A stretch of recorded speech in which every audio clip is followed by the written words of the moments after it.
Everyone, welcome back to my channel. चलिए part 2 start करते हैं। लास्ट पार्ट में हमने देखा था कि वांग जी और विंग की शादी हो जाती है। वैसे तो ये शादी एक तरीके से आनंद फानन में या जल्दबाजी में हुई थी, लेकिन इस शादी में होने वाली एक एक रिचुअल, एक एक चीज़ विंग और वांग जी पूरे सच्चे दिल से, पूरे मन से कर रहे थे।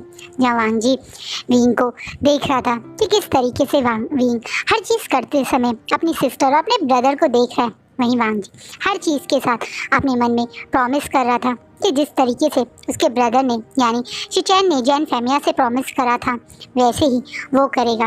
वो विंग को पूरी तरह से प्यार देगा, कोशिश करेगा कि विंग की ये मासूमियत, इसकी ये सादगी, ये भोलापन कभी भी खराब ना हो, विंग को कभी कोई परेशानी ना हो।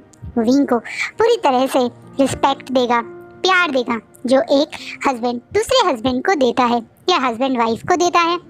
वांग जी अपने आप से यही प्रॉमिस करते हुए ये रिचुअल्स पूरे करते हैं। सारे रिचुअल्स पूरे होने के बाद उन लोगों को अपने अपने कमरे में जाने के लिए कहा जाता है। जहाँ एक तरफ यानली और शिचैन है अपने रूम में, जहाँ उनकी वेडिंग की फर्स्ट नाइट है, वहीं वांग जी और विंग है अपने रूम में, क्योंकि उनकी वेडिंग की भी ये फर्स्ट नाइट है।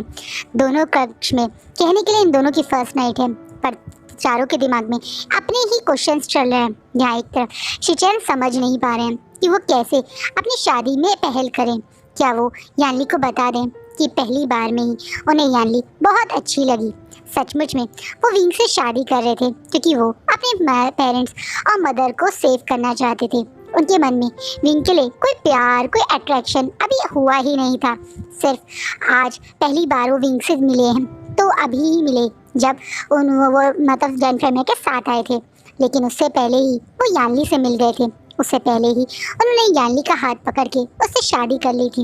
और जब यानली ने उनके सामने खुद आके सच बोला और जैसे ही यानली उनके सामने आई, तो कहीं ना कहीं वहीं शिचैन के मन में यानली के लिए एक फीलिंग आ गई। शायद रिश्ता ही ऐसा था उनका। अब उन्होंने उससे शादी कर ली है, साथ निभाने के वचन ले लिए हैं, या एक तरह से लाइफ टाइम तक साथ रहने के वादे करे हैं। तो कहीं ना कहीं यानली को वो चीज़ें देना चाहते हैं। वो यानली से बोलना चाहते हैं कि यानली को उनसे घबराने की या डरने की बात नहीं है। वो समझते हैं कि यानली ने ये अपने भाई के लिए किया है, जिस तरीके से वो अपनी फैमिली के लिए कर रहे थे, मतलब अपने मदर और फादर के लिए। तो वो यानली की वो परिस्थिति समझ चुके हैं।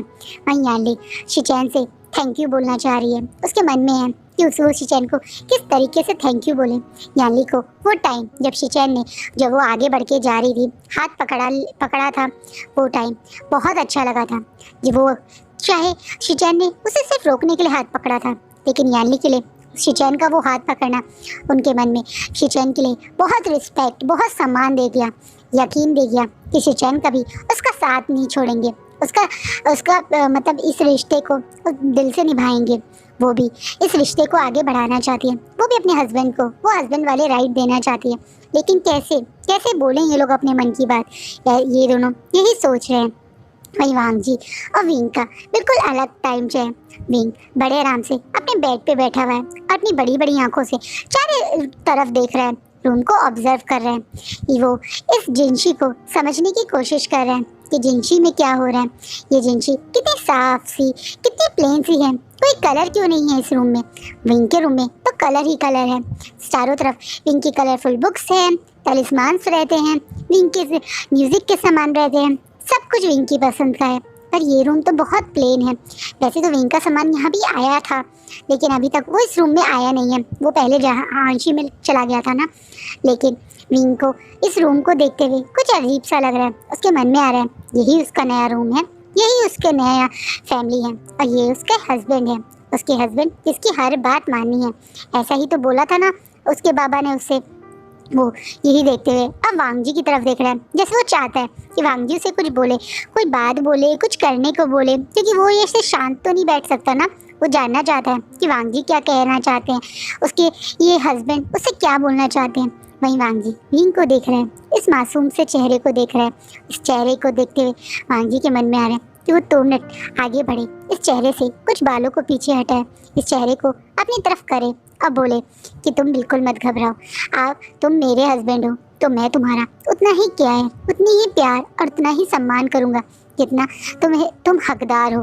वो ये बोलना चाहते हैं, पर वे वांग जी तो वांग जी है, वो कैसे ये चीज़ें बोले। ये चारों लोग बोलना तो एक दूसरे से बहुत कुछ चाहते हैं पर कुछ कह ही नहीं पा रहे हैं, शांति से बैठे हुए हैं। फाइनली विंग ही ये शांति तोड़ता है और थोड़ा सा डरते बोलता है, हस्बैंड क्या क्या अब हमें सोना चाहिए। अब बेचारा विंग डर भी रहा है, घबरा भी रहा है, अटक भी रहा है, लेकिन वो बोलना चाहता है, वो रेस्ट करना चाहता है, लेकिन किसी और के रूम में बिना परमिशन के सोना ऐसा अच्छी बात थोड़ी है, इसलिए बेचारा पूछना भी चाहता है। वही वांग जी तुरंत बोलता है, तुम भी थक गए होंगे, सो जाओ। ठीक है, तो मैं इस साइड सोऊं या उस साइड सोऊं। विंग इधर देखो। विंग घबराते हुए, जो पहले मुंह नीचे करके ही बोल रहा था, वो वांग जी की तरफ देखता है तो देखता है वांग जी कि वो गोल्डन आइज जो विंग को बहुत ज़्यादा अट्रैक्टिव लगती हैं, बहुत ज़्यादा ब्यूटीफुल लगती हैं, वो गोल्डन आइज उसे बहुत गौर से देख रही हैं। अब विंग उसकी इनकी आंखों को देखता है। अब वांग जी विंग के दोनों हाथों को पकड़ता है। विंग को ये टच भी बहुत अच्छा लगता है। विंग देखता है कि वांग जी ने उसके दोनों हाथ पकड़े हुए और उसकी तरफ देखा। ये रूम तुम्हारा है, तुम्हारा जहाँ मन करे तुम सो सकते हो, जिस साइड चाहे उस साइड सो सकते हो, जो करना चाहते हो कर सकते हो, बार बार मुझसे पूछने की ज़रूरत नहीं है। और हाँ, तुम बिल्कुल मत घबराओ, मुझे पता है तुम डर रहे हो, पर डरने की बात नहीं है। अब मैं तुम्हारा हस्बैंड हूँ, तुम्हें जो भी चाहिए हो, जो भी करना हो, मुझसे डिस्कस कर सकते हो। अब वहीं अपने चेहरे पे बड़ी सी स्माइल करते हुए कहते हैं, ठीक है, तो मैं इस साइड ही सो जाऊँ। मुझे रात में उस साइड नहीं सोना, उधर विंडो है ना, विंडो से कोई आ गया तो। वांग जी विंग के डर को समझते बोलते हैं, ठीक है, तुम इस साइड सो जाओ। विंग और वांग जी भी बेड पे लेट के आराम से सो जाते हैं। वहीं यानली और शिचैन भी जब दोनों एक दूसरे से कोई बात नहीं करते तो आराम से सो जाते हैं। जब मॉर्निंग में सब लोग एक साथ इकट्ठे होते हैं तब सबको पता चलता है कि रात में क्या घपला हो गया। यानली की शादी शिचैन से हो गई और विंग की शादी वांग जी से हो गई। कुछ लोगों को ये चीज़ थोड़ी सी शॉकिंग लगती है, लेकिन जब पता चलता है कि कुरैन ने गलत करने वाले को पनिशमेंट दे दी है तो काफ़ी सारे सीनियर्स अपने गुस्से को शांत भी कर लेते हैं। सब लोग विंग और वांग जी और शिचैन और यानली को अपनी ब्लेसिंग्स भी देते हैं। सब लोग यानली को देखकर ये समझ चुके हैं कि यानली एक समझदार लड़की है। यानली भी सब लोगों से बहुत रिस्पेक्टिव वे में मिलती है। वहीं विंग भी अपनी सीजे के साथ ही रहता है और जैसा जैसा उसकी सीजे करती है बिल्कुल वैसे ही करता है, जिस बात से ये शिचैन और वांग जी को मन में थोड़ी सी एक कहते हैं ना टेंशन कम होती है, क्योंकि विंग लेके वांग जी को बहुत टेंशन थी। पता नहीं वांग जी मतलब विंग कंफर्टेबल होगा या नहीं, लेकिन अब जब वो देखते हैं कि वो मतलब सीजे के साथ यानी अपनी सीजे यानली के साथ कंफर्टेबल है और तो वांग जी को भी विंग के लिए थोड़ी स्ट्रेस कम होती है। थोड़ी देर में हांशी से सारा विंग का सामान जिनशी तक पहुंचाया जाता है, जिसे खुद यानली और एक तरह से विंग पूरे रूम को डेकोरेट करने लगते हैं।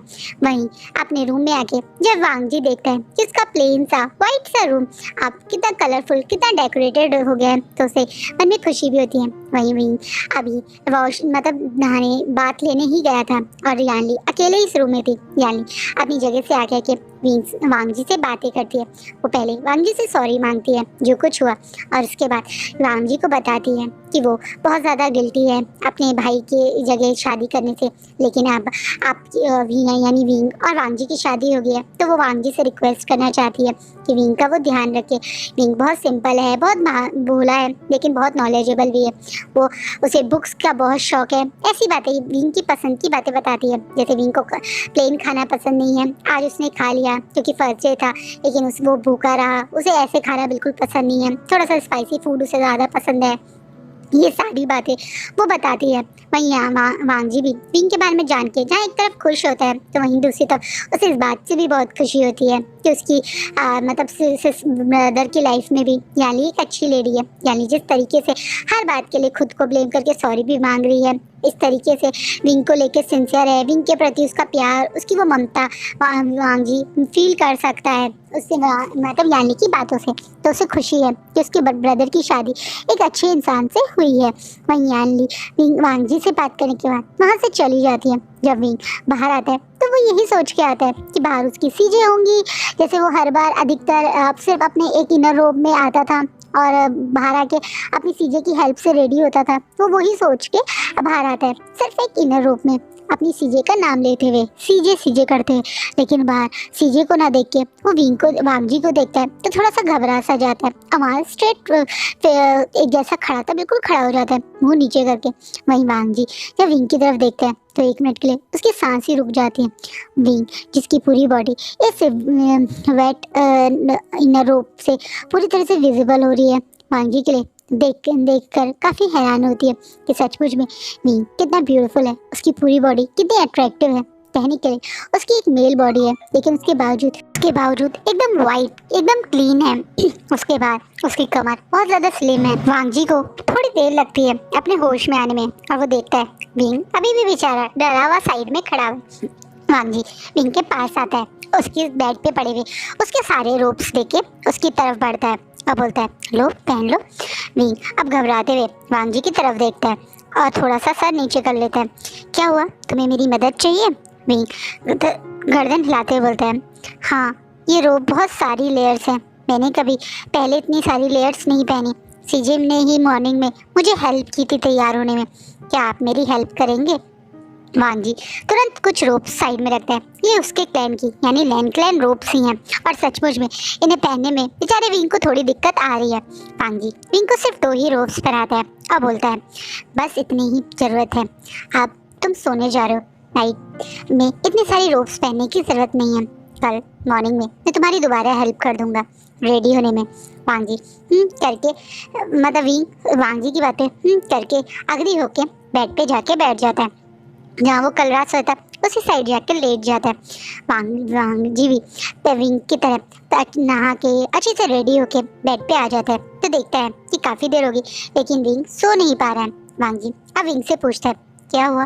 विंग बोलता है, उसे नींद नहीं आ रही। उसे कई बार जब नींद नहीं आती नई जगह तो उसकी सीजे उसके लिए कुछ गाती थी, कभी कभी उसकी सीजे उसको थोड़ा सा एक होता है ना जिसे हिंदी में बोलते हैं लोरी टाइप गाना गाती थी। अब वांगजी को थोड़ी कोई लोरी आती है गानी, तो वांगजी बोलता है, तो मैं तुम्हें नॉर्मल कोई सॉन्ग सुना दूँ? वांगजी की बात है विंग गर्दन खिला के हाँ कर देता है। वांगजी विंग का बहुत प्यार करता है, कभी उस पर गुस्सा नहीं हो रहा है। अभी एक दिन में वो हर बात पे विंग से सॉफ्टली ही बात करे, जिस तरीके से वो एक एंग्री फेस बना के लोगों के बीच में घूमता है, लोगों को रिस्पॉन्स में सिर्फ हाँ से ज़्यादा जवाब नहीं देता, वैसे वो विंग के साथ बिहेव नहीं कर रहा है। विंग ने इस एक दिन में ऑब्जर्व कर लिया है। हाँ, विंग की ऑब्जर्वेशन, यहाँ तक कि उसका दिमाग भी बहुत तेज है। वो तो मैडम यू की दवाइयों के कारण ही वो इस तरह से बच्चों की तरह बिहेव करता है, लेकिन वो दिमाग से बहुत ज़्यादा तेज़ है, तो उसने ये चीज़ नोटिस कर ली थी। वहीं वांगजी विंग के लिए ना चाहते हुए भी मन में कुछ सोचते हुए एक धुन सी गुनगुनाता है, और विंग को ये म्यूजिक बहुत पसंद आता है। विंग आइज क्लोज करके तुरंत सो जाता है।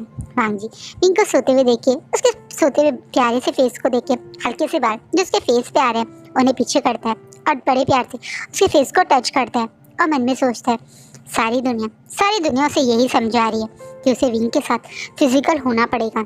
आज भी वो जब वो इस रूम में आने वाला था उससे पहले उसके सारे सीनियर्स ने उसे यही समझाया था कि जो रिस्पॉन्सिबिलिटी पहले से चैन की थी अब वो उस पर आ गई है, उसे जल्द से जल्द अपनी शादी को कंज्यूम कर लेना चाहिए। उसे अपनी शादी में मतलब जल्द से जल्द विंग के साथ बेबी को प्लान करना चाहिए। यही इस कल्टीवेशन वर्ल्ड के लिए इन दोनों के लिए सही है। वहीं विंग को मासूमियत, उसके सादेपन, इस बचपने को देख के वांगजी को मन में बहुत टेंशन हो रही है। वो नहीं चाहता विंग उससे डर जाए। वो जानता है विंग के लिए ये प्रोसेस बहुत पेनफुल होगा। उसकी एक मेल बॉडी है, इन चीज़ों के लिए नहीं बनी, और वो जो काम उसे करने जाएगा ये उससे विंग को दर्द होगा। क्या पता वो वांगजी से डरने लगे, लेकिन वांगजी क्या करे, उसके सामने 2 परिस्थिति है। एक तरफ उसे अपनी पूरी फैमिली को सेव करना है, अपने मदर फादर को सेव करना है, अपनी कल्टीवेशन वर्ल्ड को सेव करना है। उसे विंग के साथ ये करना पड़ेगा क्योंकि ये सबको चाहिए, क्योंकि ये करना ही भविष्यवाणी में लिखा हुआ है। लेकिन वो अपने प्यारे से विंग को देखता है। इस कुछ घंटों में, इस कुछ पल में वो विंग को इतना प्यार करने लगा है, उसे विंग से इतनी अटैचमेंट हो गई है कि उसका मन विंग को दर्द पहुंचाने का, उसे डराने का बिल्कुल नहीं है। वो तो विंग की लाइफ में बहुत स्पेशल बनना चाहता है, उसकी लाइफ में एक ऐसा पर्सन बनना चाहता है जिसके साथ विंग खुश रहे, जिसके साथ विंग हैप्पी हो गए। जब वो डर के अपने भाई के पीछे छुपा था, वो चीज़ विंग उसके साथ करे तो ये चाहता है, विंग किसी से घबराए तो उसके पास आ जाए, ये नहीं कि वो उसी से घबराए। बेचारा वांग जी इन्हीं सोच में है और बड़े प्यार से विंग को देखते देखते सो जाता है। जैसा वांग जी सोच रहा था बिल्कुल वैसा ही नेक्स्ट डे रहता है। नेक्स्ट डे भी पूरा दिन सब लोग वांग जी से यही पूछते रहते हैं, क्या वांग जी ने वो किया, क्या वांग जी ने विंग के साथ अपना फिजिकल रिलेशनशिप बनाई, क्या विंग मतलब विंग और वांग जी की शादी में फिजिकल रिलेशनशिप बिल्ड हुई। यही बातें सब उससे पूछ रहे हैं, कोई अकेले में, कोई स्पेशली बुला के, कोई समझाते हुए, लेकिन कोई विंग की परिस्थिति और वांग जी की परिस्थिति समझ ही नहीं पा रहा है। वांग जी की परिस्थिति अगर कोई समझ रहा है तो वो शिचैन है, क्योंकि शिचैन खुद थे जो कुछ समय पहले इस परिस्थिति में थे जब उनकी शादी हो रही थी। वो भी शादी से पहले यही चीज़ों से डर रहे थे, वो भी घबरा रहे थे, क्योंकि वो जानते थे कि विंग कहने के लिए 20 साल का है, लेकिन उसका दिमाग तो बच्चों वाला है, एक छोटे बच्चे जैसा दिमाग, 14 से 15 साल के बच्चे का दिमाग। और ऐसी स्थिति में उसके साथ रिलेशनशिप बनाना वही फिजिकल कोई इजी टास्क नहीं होगा। वो अब वो यही चीज़ अपने भाई को फेस करते हुए देख के वांग जी को अकेले में बुलाते हैं और बोलते हैं, वांग जी तुम्हें पूरी दुनिया के सामने सच बताने की ज़रूरत नहीं है, तुम्हें किसी को कुछ बोलने की ज़रूरत नहीं है। कोई तुमसे कहे तो तुम बस हाँ कर देना। रूम के अंदर क्या होता है ये सिर्फ तुम्हारे और तुम्हारे हस्बैंड के बीच की बात है, और मुझे लगता है तुम्हें विंग को टाइम देना चाहिए। मैं जानता हूँ मदर और फादर के लिए तुम और मैं जल्द से जल्द उन्हें ठीक करना चाहते हैं, लेकिन विंग को डरा के उसे इस तरीके से प्रेग्नेंट करना सही नहीं है। पहले उसे तुम्हारे पे भरोसा करने दो, इन चीज़ों को समझने दो, प्यार का क्या होता है उसका मतलब समझने दो, क्या होता है लव मेकिंग उसे समझ में आने दो, उसके बाद उसके साथ ये सब होगा तो ही सही रहेगा। इस बात पे वांग जी अपने ब्रदर की तरफ बड़ी बड़ी आंखों से देखता है और बोलता है, क्या आप चाहते हैं मैं सबसे झूठ बोलूं? नहीं, मैं तुमसे झूठ बोलने के लिए नहीं कह रहा, बस कोई तुमसे कहे तो हो गया, बस इतना बोलो, क्या हुआ क्या क्या नहीं हुआ, किसको क्या बताने की ज़रूरत है, कोई ज़रूरत नहीं है। ये तुम्हारे और तुम्हारे हस्बैंड की बात है, तुम चिंता मत करो, मैं याली से इस बारे में बात करूंगा। भगवान ने हमें याली के भेज कर एक हेल्प ही करी है। याली शायद विंग को जितने अच्छे से समझा सकती है तुम और मैं नहीं समझा सकते। याली की बातों से मुझे महसूस होता है कि याली विंग के लिए एज अ मदर फिगर है, वो विंग को एज अ चाइल्ड की तरह ही प्यार करती है, और वह विंग भी याली को बहुत ज़्यादा प्यार करता है। याली की हर बात को विंग बहुत अच्छे से मानता भी है। मुझे लगता है याली हमें इन चीज़ों में मदद कर सकती है, लेकिन हाँ अभी शुरुआत में मैं भी याली को ये सब के लिए नहीं कहूँगा। विंग और शिचैन वांग जी और शिचैन आपस में इस बारे में डिस्कस कर लेते हैं कि यही सही रहेगा। वहीं शिचैन जैसा उन्होंने कहा विंग से, वैसे ही वो रूम में जाके फिर याली से विंग और वांग जी के बारे में बात करते हैं। याली भी वांग जी की और शिचैन की परिस्थिति को अब समझ चुकी है, उसे पता चल चुका है कि इन लोगों के लिए विंग से शादी करने की क्या इमरजेंसी रही और क्या क्यों उनके पेरेंट्स यानी वांग जी के मदर और फादर इन लोगों की शादी में इन्वॉल्व नहीं हुए थे। सब चीज़ें जानने के बाद यानी भी शिचैन से प्रॉमिस करती है कि वो धीरे धीरे विंग को ये चीज़ें समझाएगी। वहीं शिचैन और यानी के रिलेशन भी धीरे धीरे सुधर रहे हैं। धीरे धीरे इन लोगों को 15 से 20 दिन हो गए इनकी शादी को हुए करीबन। इन 15 से 20 दिन तक लगातार सब लोग वांग जी से उल्टी सीधी बातें करते रहते हैं, पर पहले की तरह वांग जी अब उनकी सुनता नहीं, वहाँ से चला जाता है। कभी कभी कुछ गुस्से वाले एक्सप्रेशन देके, कभी शांति से, और कोई ज़्यादा करे तो हो गया बोल के चला जाता है। क्या हो गया कैसे हो गया कुछ नहीं बताता, बस हो गया बोल देता है। कुरैन भी समझ रहे हैं कि वांग जी शायद उनसे चीज़ें छुपा रहा है। कुरैन को समझ में आ गया कि वो चीज़ें वैसे नहीं हुई हैं, मतलब वांग जी और विंग का रिलेशनशिप्स नहीं हुआ है। अब कुरैन को थोड़ा स्ट्रेस हो रहा है, क्योंकि आज वो अपने भाई और अपनी भाभी की परिस्थिति देख के आए हैं। धीरे धीरे उनके चेहरे वो काली नसें बढ़ती जा रही हैं, उनकी बॉडी के ऊपर आने लगी हैं, हाथ पैरों पे दिखने लगी हैं, और अब उन्हें डर है कि वो धीरे धीरे उनको पूरी तरह से कवर न कर ले। इसी कारण कुरैन अपने कुछ सीनियर से इस बारे में डिस्कस करते हैं। वो सीनियर्स भी चीज़ों को समझ रहे हैं, उन्हें पता है कि विंग और वांग जी उनके बारे में क्लियर नहीं बता रहे। वहीं दूसरी तरफ याली और शिचैन का रिश्ता अब हस्बैंड और वाइफ वाला बिल्ड हो चुका है। उन दोनों ने एक दूसरे को वो राइट शेयर कर दिए। इसी कारण अब याली जब विंग के पास जा रही है तो वांग जी मतलब याली विंग को समझा रही है, विंग को बता रही है कि शादी तभी सक्सेस होती है या तभी एक सक्सेसफुल शादी मानी जाती है जब दोनों एक दूसरे से प्यार करें, एक दूसरे को हर चीज़ शेयर करें, चाहे वो फिजिकल एक दूसरे के साथ वो राइट शेयर करना हो। अब इसके बाद वो याम विंग को थोड़ा समझाने की भी कोशिश करती है कि हस्बैंड और वाइफ एक दूसरे के साथ फिजिकल होते हैं, जिसमें थोड़ा सा हस्बैंड मतलब जो वाइफ होती है उसको पेन भी हो सकता है, लेकिन बाद में वो प्लेजर भी हो सकता है। मतलब हर तरीके से वो विंग को मेंटली प्रिपेयर करने की कोशिश कर रही है। वो कुछ एडल्ट बुक्स भी विंग के लिए लाई है, जिसे विंग को शुरुआत में तो बहुत अजीब लगता है। ये बुक मेल और मेल वाली ही है, और बट उसे समझ में आ जाता है कि सीजे उसको क्या समझाना चाह रही है।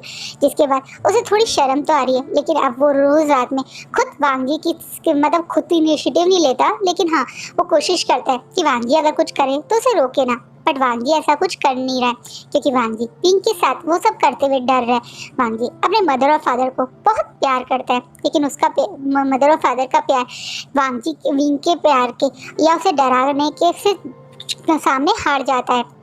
अब कहीं ना कहीं वांगी और कुछ आगे ना बढ़ के करना सीनियर्स को परेशान कर रहा है, क्योंकि वो समझ चुके हैं कि अगर ऐसा कुछ होता तो अब तक हीलर उन्हें कुछ ना कुछ खबर दे ही देता। ऑलमोस्ट 1 मंथ होने ही वाले हैं। इसी कारण ना चाहते हुए भी ये लोग अपनी एक चाल चलते हैं। आज विंग के खाने में ये कुछ ऐसे हर्ब्स मिला देते हैं जिससे विंग को बहुत ज़्यादा हॉट फील हो, जिसे विंग को इन सब चीज़ों को करने की क्रेविंग हो और मजबूरी हो जाए वांगजी के आगे कि उसे ये सब करना पड़े। ना चाहते हुए भी वो ऐसा कर रहे हैं।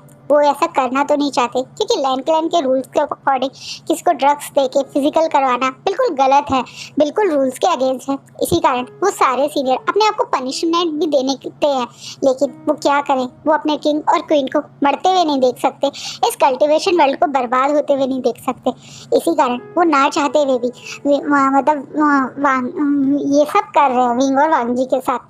वहीं वांगजी जब रूम के अंदर आता है तो देखता है कि आज रूम का कुछ अलग ही माहौल है। आज रूम को किसी ने बहुत अच्छे से डेकोरेट किया। ऑब्वियसली ये सर्वेंट्स ने किया है, जिन्हें कुरैन और उन सीनियर्स ने बोला है, लेकिन उससे ज़्यादा हैरानी तो उसे ये देख के होती है कि मतलब विंग आज रूम में नहीं है, वरना विंग हमेशा रूम में रहता है। उसका रीज़न ये है कि कुरैन ने उसे अपने रूम में बुला के वहाँ पे वो मेडिसिन दी थी। अब बाद में अब कुछ सर्वेंट विंग को रूम के पास छोड़ के चले जाते हैं। वांगजी देखता है कि विंग धड़ाम करके रूम के अंदर एंट्री कर रहा है। वहीं विंग थोड़ा सा लटखड़ाते हुए, थोड़ा सा रुकते हुए आ रहा है। वो एकदम से आगे जाके विंग को संभाल लेता है तो देखता है कि विंग की आंखों में कुछ अलग है। विंग का पूरा फेस रेड है, जैसे कि उसे कुछ पी लिया हो। अभी अपने उसी रेड फेस से अपनी नजरें ऊपर करते हुए वांगजी की तरफ देखता है और अपने कांपते हुए हाथ से वांगजी के फेस को छूता है और बोलता है, सो ब्यूटीफुल। आप इतने ब्यूटीफुल क्यों हो हस्बैंड?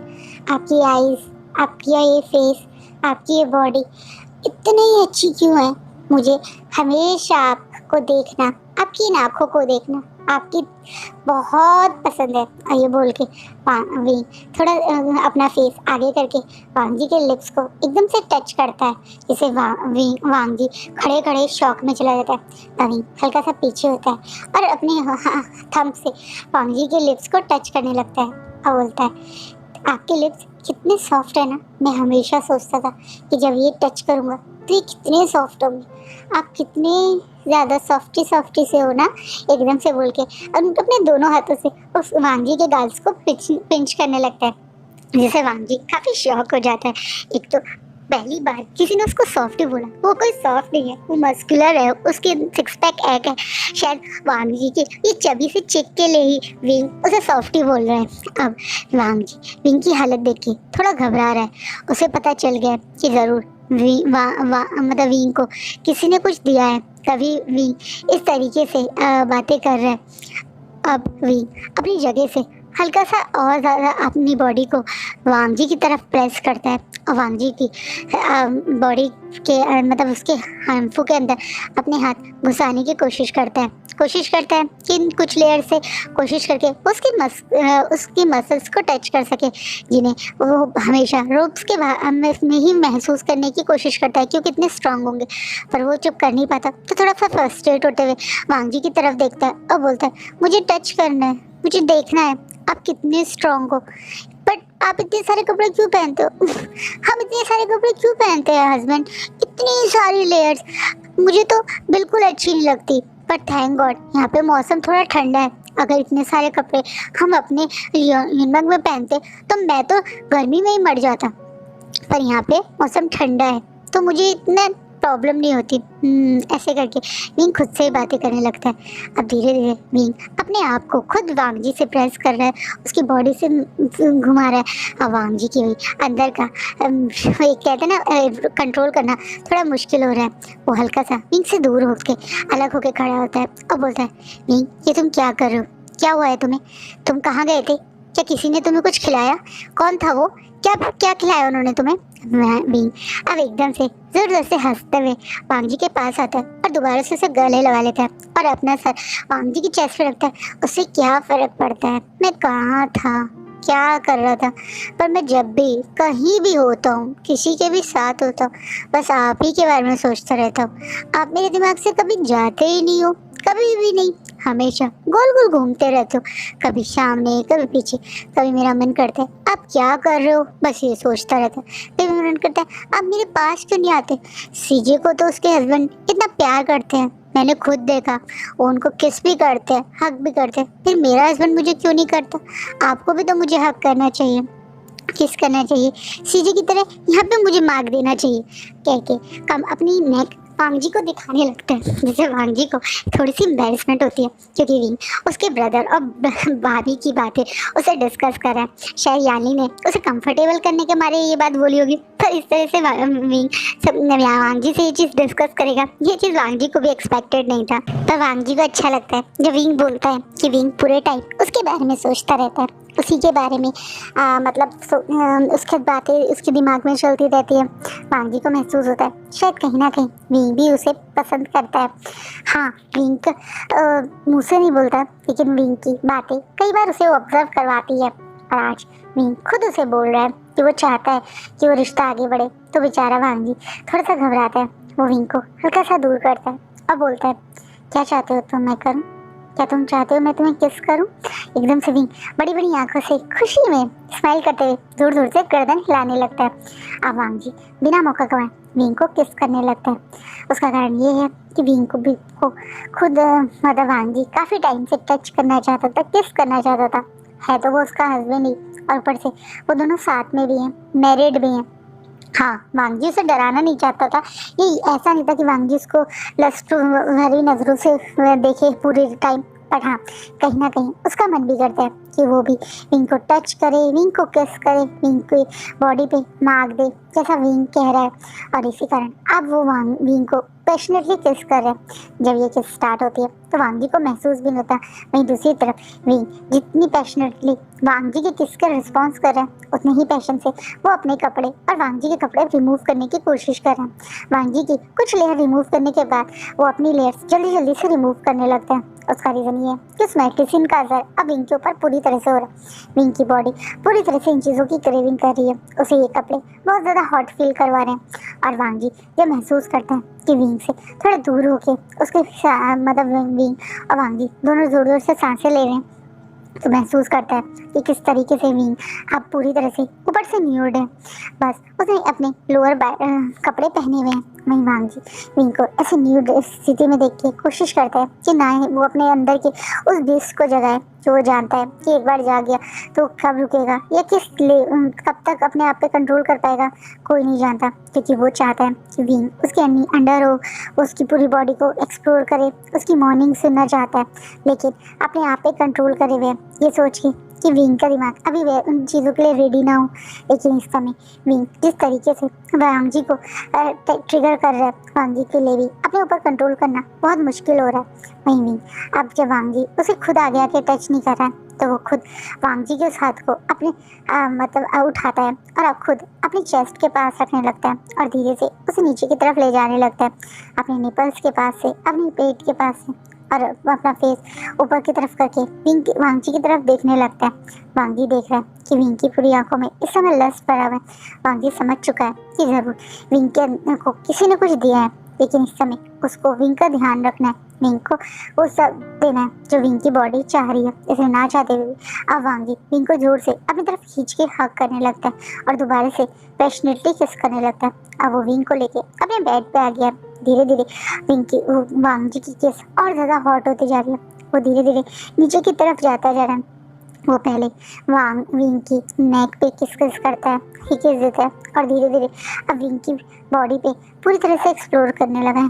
वांग विंग के निपल्स, उसकी नेवल और नीचे आती है। अब वो वांग विंग की उस लोअर गारमेंट को भी रिमूव कर देता है और देखता है कि वांग विंग इस समय पूरी तरह से एक्साइटेड है।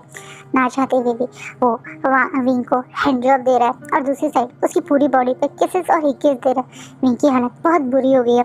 विंग भी अब पूरी तरह से मॉर्निंग कर रहा है और अब वो धीरे से वांग जी को अपने से हल्का सा दूर करते हुए अपनी आंखों से ही बोलता है कि वो भी चाहता है कि वांग जी वो अपने कपड़े रिमूव करे ताकि वो भी वांग जी को किसेस करे, उसे बैक जैसे वो उसे बॉडी को एक्सप्लोर कर रहा है, वो भी उसकी बॉडी एक्सप्लोर करना चाहता है। वांग जी भी उसकी बातों को समझ रहा है और अब धीरे धीरे अपने सारे कपड़े रिमूव कर देता है। अब ये दोनों एक साथ न्यूड है, एक बेड पे है। वांग जी और एक दूसरे की बॉडी को पूरी तरह से एक्सप्लोर कर रहे हैं। वांग जी अब ना चाहते हुए विंग के साथ वो सब करना चाह रहा है जो वो काफ़ी दिन से अपने ऊपर कंट्रोल कर रहा था। वो पहले एक साइड टेबल से लिक्विड में थोड़ा सा ऑयल निकालता है, विंग को प्रिपेयर करने की कोशिश करते हैं। विंग जब फर्स्ट टाइम उसके अंदर वांग जी अपनी फिंगर इंसर्ट करता है तो उसको ये चीज़ बहुत अलग थी। शायद इस समय जो मेडिसिन दिए उन सीनियर्स ने उसकी वजह से शायद विंग को पेन भी थोड़ा कम ही हो रहा है, इसलिए वो अभी पहली बार में तो मतलब उसे एक्साइटमेंट ही फील होती है। धीरे धीरे जैसे फिंगर्स बड़े होने लगते हैं तो वहाँ विंग की एक्साइटमेंट और ज़्यादा बढ़ने लगती है। अब वांग जी भी इनकी बॉडी में एंटर हो जाता है और इनका एवरीडे मीन्स एवरीडे स्टार्ट हो जाता है। शुरुआत में तो ये थोड़ा सा पेनफुल प्रोसेस था वांग विंग के लिए। वो शुरुआत में हल्का सा शाउट भी किया था, लेकिन बाद में जब राउंड्स बढ़ने लगे, स्पीड बढ़ने लगी तो विंग के ये पैर का प्लेजर में कन्वर्ट हो गया, उसे पता ही नहीं चला। अलग अलग पोजीशन, अलग अलग जगह से मतलब तरह से ये दोनों एक दूसरे के साथ इंटीमेट हो रहे हैं। वहीं वांग जी शुरुआत में तो विंग को डराना नहीं चाहता था, इसलिए प्यार से आराम से कर रहा था, लेकिन अब उसके अंदर भी पूरी तरह से लस्ट हावी हो चुका है। अब वो भी काफ़ी ज़्यादा पैशनेटली, काफ़ी स्पीड में ये सब कर रहा है। वो कभी विंग को बैक मतलब पूरा लेटा पेट के बल लिटा के उसकी पूरी बैक पे किस दे रहा है, उसके साथ बैक साइड से कर रहा है, कभी उसे खड़े होके, कभी उसे गोद में लेके अलग अलग पोजीशन से कर रहे हैं। और ये दोनों एक दूसरे के साथ इतनी बुरी तरह से इन्वॉल्व है कि इन्हें 1 मिनट के लिए समय का, टाइम का कुछ पता ही नहीं चल रहा। कब रात से ऑलमोस्ट दिन का समय आ गया, इन्हें पता नहीं चल रहा है। एक तरफ से विंग को दी हुई वो मेडिसिन भी उसका रीज़न है कि विंग सो ही नहीं पा रहा है, उसके अंदर की वो हॉटनेस कभी कभी शांति नहीं हो पाई है। वहीं दूसरी तरफ वांग जी का भी यही हाल है, जहाँ एक तरफ मेडिसिन है जो विंग को सोने नहीं दे पा रही है, वहीं वांग जी का लस्ट है, उसका वो प्यार है, वो जो उसने काफ़ी टाइम से अपने अंदर कंट्रोल किया था, वही कारण है। रात से दिन हो जाता है तब जाके कहीं ये जब इन दोनों की बॉडी पूरी तरह से टायर्ड हो जाती है तब इनको नींद आती है। वांग जी ने विंग को आराम से बेड पे लेटाया, उसे पूरी तरह से क्लीन किया और फिर उसके पास आके लेट गया। वहीं विंग भी इतनी बुरी तरह से टायर्ड है कि उसे पता ही नहीं चलता। ये लोग आज अपनी मॉर्निंग रूटीन के अकॉर्डिंग उठते ही नहीं, सोते ही रहते। करीबन दोपहर के 12-1 बजे के करीब विंग की आँख खुलती है।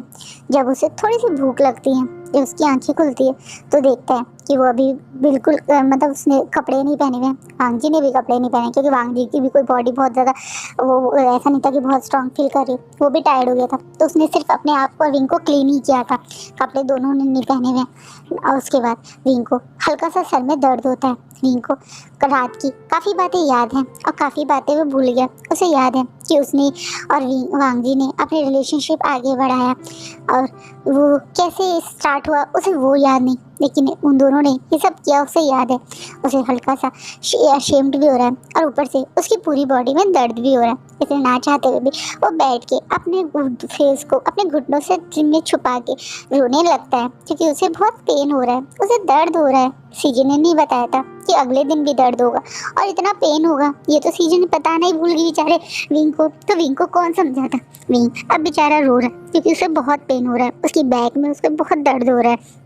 वांग जी जब महसूस करता है कि विंग उसके पास नहीं है और विंग के रोने की आवाज़ आ रही है तो डर के उठ के बैठ जाता है। तो देखता है कि विंग ऐसे ही इस स्थिति में बिना कपड़ों के अपना फेस अपने घुटने में छुपाए हुए कुछ ब्लैंकेट से खुद को कुछ हद तक कवर करे हुए रो रहा है। तो वो बेचारा एकदम से डर जाता है और डरते हुए विंग के कंधे पे हाथ रखता है, जिसे विंग उसके थोड़ा सा फेस ऊपर करता है लेकिन ज़्यादा ऊपर नहीं करता, जिसके कारण वांग जी अब प्यार से उसका फेस अपनी तरफ करने की कोशिश करता है। हल्का सा उसका फेस ऊपर करता है और घबराते बोलता है, विंग क्या हुआ, क्या हुआ, तुम रो क्यों रहे हो? विंग वांग जी के मन में इस समय बहुत सारी बातें चल रही हैं। उसके मन तो बहुत ज़्यादा डर है, उसे घबराहट हो रही है। कहीं विंग उससे डरने तो नहीं लगा, कहीं विंग सारी बातें भूल तो नहीं गया, कहीं विंग उसे नफरत तो नहीं करे। वो अब कुछ भी बर्दाश्त कर सकता है लेकिन विंग की आंखों में अपने लिए डर और नफरत बर्दाश्त नहीं कर सकता। वो मर जाएगा, वो मर जाएगा विंग को अपने लिए नफरत महसूस करते हुए देख के। कैसे हैंडल करेगा ये सब बेचारा वांग जी डरते हुए घबराते हुए विंग का फेस अपनी तरफ कर रहे हैं। तो देखते हैं कि उसकी नज़रों में नफरत तो नहीं है लेकिन हाँ हल्का सा दर्द है।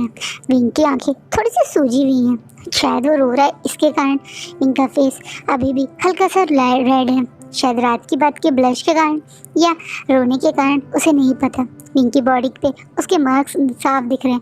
विंग अपनी आंखों में उन्हीं आंसू में भरी आंखों से वांग जी की तरफ देखते हैं तो वांग जी महसूस कर रहे हैं इन आंखों में प्यार ही है, वांग जी के लिए प्यार, कुछ डर या नफरत नहीं।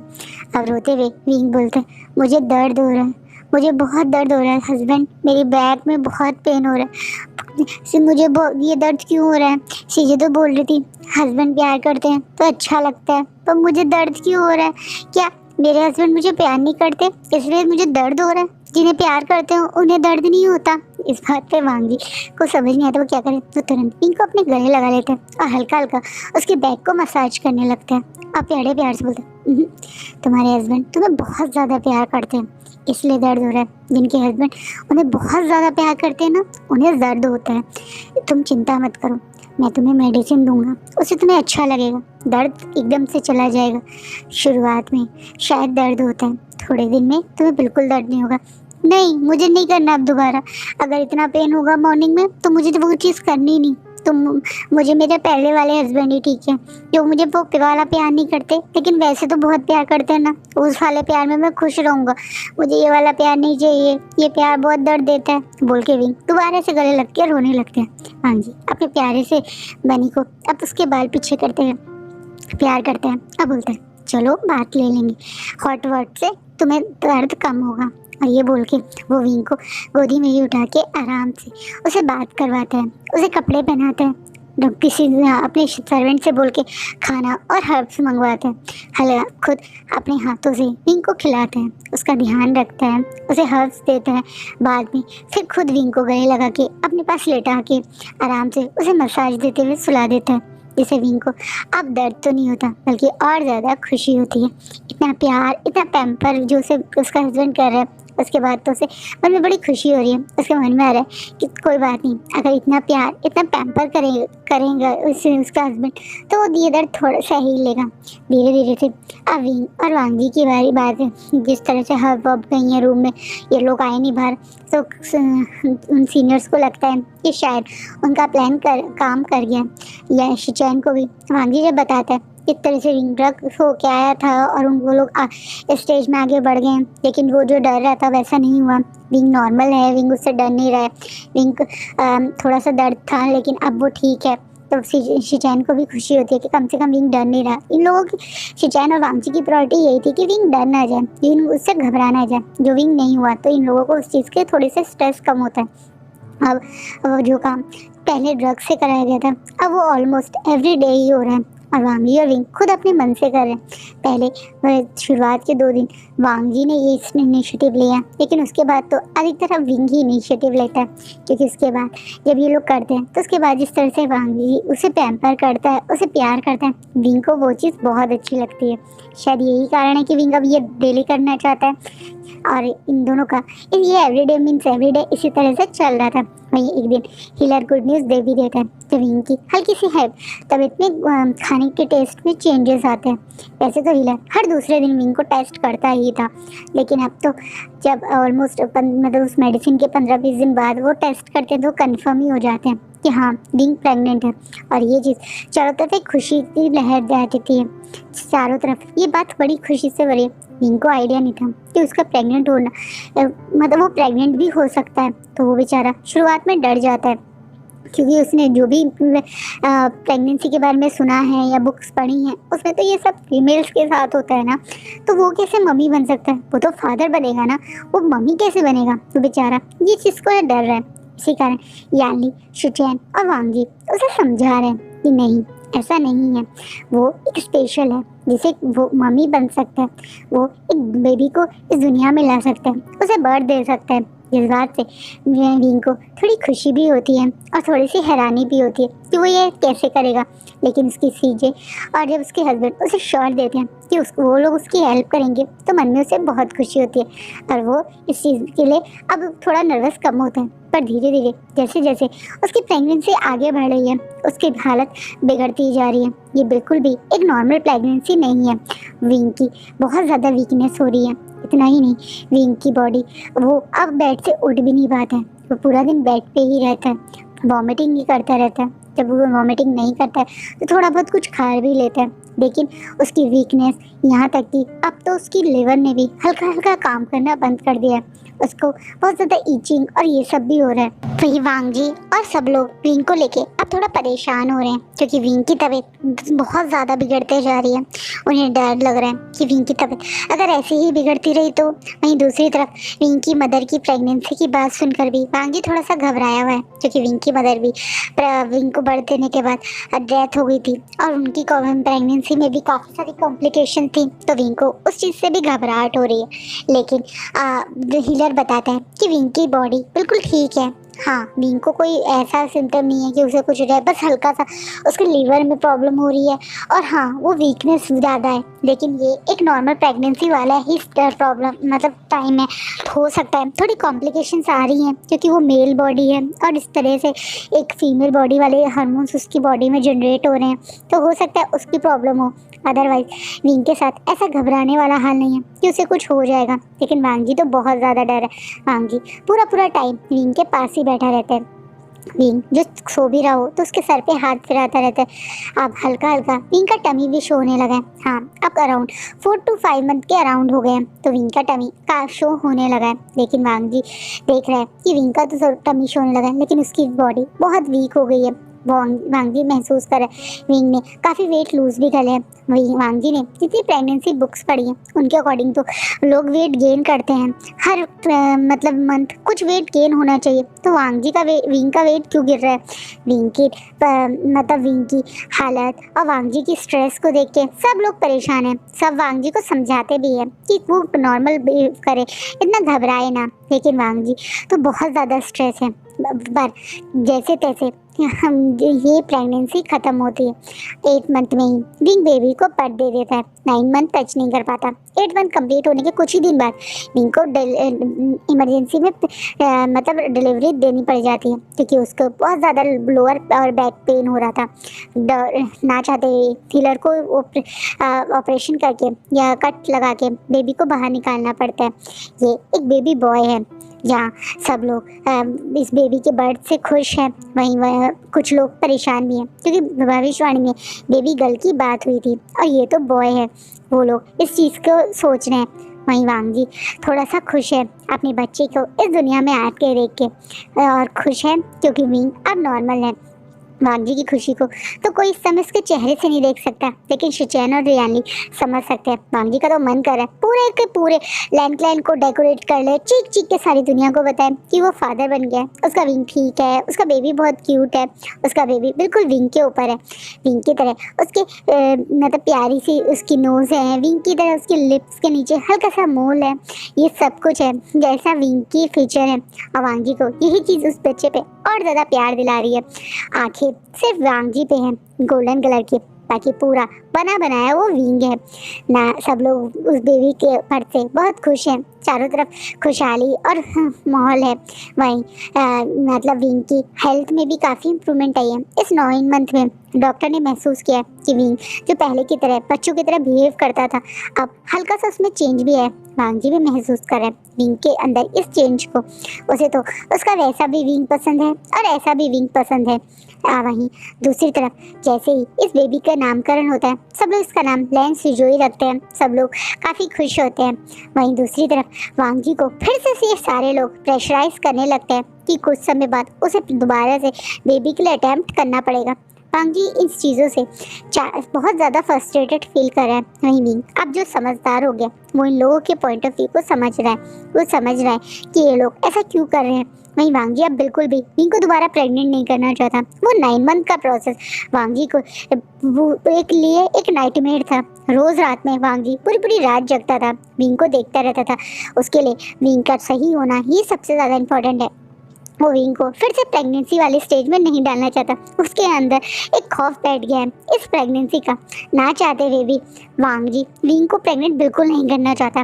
धीरे धीरे समय बीत रहा है, 6 मंथ का हो गया है उनका बेबी सिजोई, लेकिन वांगजी विंग को टच ही नहीं करता है, जिससे विंग भी अब फ्रस्ट्रेटेड हो रहा है। विंग अब पहले वाली तरह बुद्धू बच्चा नहीं रहा। जैसे मैंने कहा, उसकी मेडिसिन का भी असर कम हो गया है शायद, जो मैडम यू से देती थी, और शायद इस बर्थ के बाद जो उसकी बॉडी में हार्मोन्स चेंजेस आए वो भी एक रीज़न हो सकता है। लेकिन अब वो काफ़ी समझदार हो गया। वो अब वांगजी का हाथ पकड़ के उसके सामने बैठ गया। अब बोला, लंजा तुम मुझे प्यार क्यों नहीं करते, तुम मुझे टच क्यों नहीं करते, बस हल्का सा किस करते हो, हक करते हो, भाग जाते हो। लंजा, मेरी भी बॉडी है, मेरी भी फिजिकल नीड्स है और मैं बिल्कुल ठीक हूँ। डॉक्टर ने मुझे बोला है मैं परफेक्ट हूँ, तो तुम मुझे टच क्यों नहीं करते हो। नहीं, बस मैं नहीं चाहता। क्या नहीं चाहते? तुम मुझे प्यार नहीं करना चाहते, तुम मुझे टच नहीं करना चाहते। नहीं, मैं तुम्हें दोबारा प्रेग्नेंट नहीं करना चाहता। मुझे पता है सारे हीलर, सब सीनियर्स तुम्हारे आगे पीछे घूमते रहते हैं, तुम्हें कन्विंस करने की कोशिश करते हैं दूसरे बेबी के लिए, पर मैं वैसा नहीं चाहता। और अगर तुमने भी मुझे फोर्स किया तो देख लेना, मैं कभी भी तुमसे बात नहीं करूंगा। ये बात बोलने के बाद वांगजी वहाँ से गुस्से में चला जाता है। विंग को समझ नहीं आता ये क्या रिएक्शन था, मतलब क्या है विंग का। वहीं यानली भी इन दोनों के बीच की इस तकरार को, इस दूरी को देख देख के परेशान हो रही है। वो जानती है कि मतलब यानली और जानती है कि वांगजी और विंग दोनों एक दूसरे को बहुत प्यार करते हैं। वो जानती है वांगजी का मन भी करता होगा अपने हस्बैंड को टच करे, लेकिन वो डरता है कि विंग दोबारा प्रेग्नेंट हो गया तो वो उस 9 मंथ में चला गया तो। और वहीं विंग को बुरा लगता है कि वांगजी उसे टच नहीं करता, उसे इग्नोर करता है। इन दोनों के बीच में ये बढ़ती हुई मिसअंडरस्टैंडिंग से यानली अब परेशान हो रही है। यानली शिचैन के पास जाती है और अपने मन की बात उनसे शेयर करती है। शिचैन भी जानते हैं कि वो यानली और बाकी मतलब जो कह रही है वो सही है, इसलिए यानली अपनी तरफ से एक सजेशन देती है। वो शिचैन को बताती है कि एक हीलर है, एक बहुत फेमस हीलर है और उसकी फ्रेंड भी है जो बाकी हीलर नहीं कर पाते, कई बार वो कर देती है। उसे एक बार बुलाना चाहिए, क्यों ना वो एक ऐसा पोर्शन बना ले शायद आयन यानी लैन सिजोई के ही ब्लड से, जिससे मदर और फादर ठीक हो जाए, जिससे ना ही ये सारी परेशानी जो है दूसरे बच्चे को बर्थ देने की वो ख़त्म हो जाए, वांगजी और विंग के बीच की ये प्रॉब्लम सॉल्व हो जाए। अब इस बात पे तुरंत मतलब शिचैन उस हीलर को लाने के लिए बोलते हैं जिसका नाम वेंचिंग है। वेंचिंग बहुत अच्छी हीलर है और वो वेंटलैंड की एक नामी हीलर है। इस बारे में वैन रोहान भी अग्री करता है कि वेंचिंग से अच्छी हीलर शायद उसने देखी होगी, बड़े से बड़े प्रॉब्लम में बड़ी सी बड़ी मेडिसिन जो वो बना लेती है। ऐसे ऐसे हर्ब्स उसने ढूंढ के लाई है जो कि शायद एक्सपीरियंस्ड हीलर भी नहीं ला पाए। वेंचिंग भी वहाँ पे आगे जब सारी मामला समझती है तो वो भी आयन के थोड़े से ब्लड से मेडिसिन बनानी स्टार्ट करती है। हल्का बहुत ही ब्लड ये आयन का लेते हैं, 1-2 बूंद, ताकि आयन को दर्द ना हो, या वो बेबी तो है अभी, इस कारण ये 1-2 बूंद ही आयन की लेते हैं। और उस ब्लड से वेंचिंग दिन पे रोज़ कुछ ना कुछ एक्सपेरिमेंट करती रहती है। करीबन 1 साल हो गया आज आयन की बर्थ को, 1 साल हो गया। काफ़ी बड़ा सेलिब्रेशन का टाइम है। इस 1 साल में वांगजी सबसे ज़्यादा परेशान रहा है। एक तरफ वो अपने पेरेंट्स को लेके परेशान है, दूसरी तरफ वो विंग को लेके परेशान है। विंग और वांगजी के बीच में इस 1 साल में कोई फिजिकल इंटीमेसी नहीं हुई है, क्योंकि वांगजी ने ऐसा करा ही नहीं है। वो डरता था कि विंग प्रेग्नेंट ना हो जाए, उसे अपने आप से डर लग रहा है, उसे विंग को मतलब 9 मंथ में उस चीज़ से डर लग रहा है। ऊपर से उसे ये लग रहा है कि ऐसे तो नॉन स्टॉप में बच्चे पे बच्चे पैदा करता रहा, नहीं हुई लड़की तो क्या विंग को ये लोग मशीन बना देंगे बच्चा पैदा करने की? वो ऐसा नहीं चाहता। भविष्यवाणी के अकॉर्डिंग उसने एक बेबी को दे दिया इन सबको। अब वो बेबी बॉय हुआ या गर्ल हुआ वो इन लोगों के हाथ में थोड़ी है, और वो ऐसा कुछ नहीं करना चाहता। वो अपने विंग को कोई बेबी पैदा करने की मशीन नहीं बनाना चाहता, वो अपने बच्चों को एक्सपेरिमेंट्स का वो नहीं बनाना चाहता। वो एक नॉर्मल लाइफ जीना चाहता है अपने पेरेंट्स के साथ, अपने विंग के साथ। वो बहुत ज़्यादा परेशान है। उसके लिए ये 1 साल बिल्कुल भी वैसा नहीं रहा जैसा वो चाहता था। हाँ, वो अपने आर्यन के साथ जो टाइम स्पेंड करता है, अपनी विंग के आसपास जो टाइम स्पेंड करता है, उसके लिए बेस्ट है। अब विंग भी वांगजी की परिस्थिति समझ रहा है। वो समझ चुका है कि वो उसकी लाइफ वो मतलब वांगजी की लाइफ में कितना इम्पोर्टेंट है। वांगजी उसे परेशान नहीं करना चाहता। और जब वांगजी ने गुस्से में एक दिन ये बोल भी दिया कि क्या गारंटी है कि अगला बेटा गर्ल ही हुआ, मान लो अगली गर्ल ना हुआ तो क्या हम बस बेबीज ही पैदा करते रहेंगे? क्या हम लोग यही काम करते रहेंगे? तो जिसपे विंग को भी महसूस होता है कि वांगजी का डर और घबराहट सही है, क्योंकि सचमुच में वो एक मेल है, वो कोई फीमेल तो है नहीं। उसके लिए पहली एक प्रेगनेंसी ही काफ़ी कॉम्प्लिकेशन से भरी हुई थी, बाकी में भी आगे क्या हो जाए क्या पता। तो वो भी अब वांगजी का पॉइंट ऑफ व्यू समझ रहा है, इसलिए वांगजी का साथ दे रहा है। वहीं आज एक बर्थडे में सब लोग कुछ ना कुछ मतलब बेबी आर्यन के लिए लाए हैं।